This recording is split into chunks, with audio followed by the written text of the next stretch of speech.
अस्सलाम वालेकुम. बेसांग सगळी उम्मीद है बेस असा. कुणाकुणाला कोलबीचा चटपटा खायचा आहे त्यांनी या माझ्या संगात. बिस्मिल्लाहिर्रहमानिर्रहीम. आपण रेसिपीला सुरुवात करूया. सगळ्यात पहिले फ्राय पॅन घेऊन त्यातला 2 मुठ्ठा चिंच तेल टाकून तेल बेस गरम करून घ्यायचं. तेल बेस गरम झाला की मग त्यातला टाकून अर्धा किलो कांदा बेस पोलून घ्यायचं. कांदा थोडं होत आलो की त्यातला एक मिरची कापून टाकायची आणि थोडंसं 10-15 कढीपत्त्याची पानं टाकायची. ती पण जरा पोलत घ्यायचा.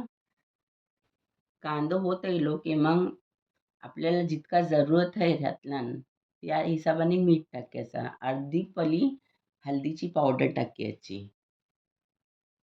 हळद टाकून झाली की जरा ती बेस कांद्यातला पोलून घ्यायचं. जरा हळदीचं पण वास जातं.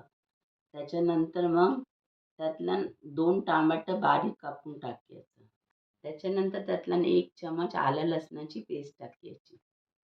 मग थोडं त्याला बेस पोलून घ्या. मग त्यातला 2 चम्मच काश्मीरी मिरची पावडर टाकायची. अर्धा चम्मच जिरा पावडर टाकायची. 2 चम्मच धना पावडर. मग ती सगळा एक जीव करून घ्यायचा. बेस पोळून त्याचा म्हणजे तेल सुटायला लागला की मग इकडं कोलंबी घ्यायची.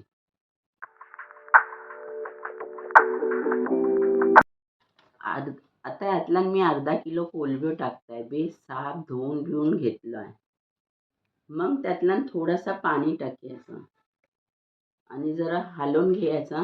त्याच्यानंतर मग अर्धो आंबो कच्चो तो त्यातला टाकायचा आणि मग ही सगळं एक सोबत मिक्स करून त्यातला मग थोडी अर्धा वाटी कोथिंबीर कापलेली टाकायची. त्याच्यावर मग झाकण ठेवायचा. थोड्या टायमाने शिजला की काढून एकदा वापस हलवून घ्यायचा. कोलंबीचा चटपटा तयार आहे. या सगळ्यांनी खाया.